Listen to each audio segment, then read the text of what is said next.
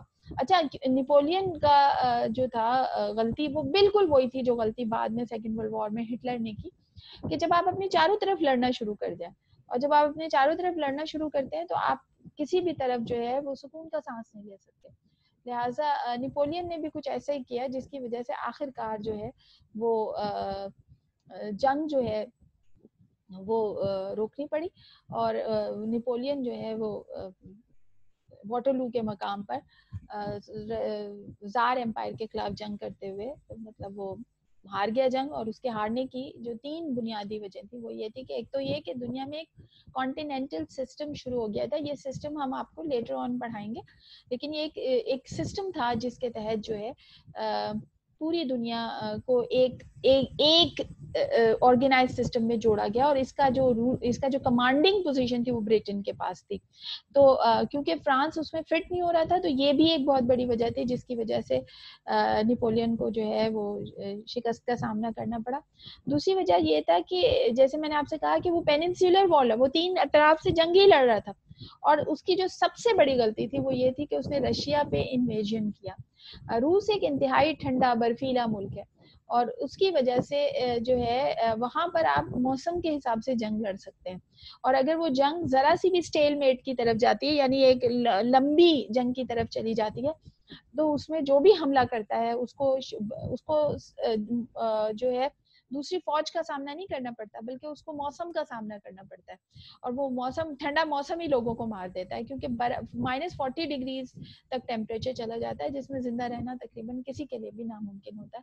تو یہ کچھ ایسی چیز تھی جس کی وجہ سے جو نیپولین جو تھا وہ بہرحال اسے شکست ہوئی, اور ہم نے دیکھا کہ کانٹیننٹل سسٹم جو ہے وہ رائز ہونا شروع ہوا. ہم اس کو یہاں پر روکیں گے, اور جو اس کا جو فردر اگلا پورشن ہے, کیونکہ یہ کافی طویل چیپٹر ہے, تو ہم اسے آپ کو نیکسٹ کلاس کے اندر اس کو ڈسکس کریں گے. آئی ہوپ آپ کو سمجھ میں آیا ہو, آئی ہوپ یہ آپ کو کلیئر ہوا ہو. یہاں تک میں جو چیز آپ کو سمجھ نہیں آئے گی وہ پھر ہم کوسچن آنسر سیشن میں آپ کو کلیئر کر دیں گے انشاءاللہ.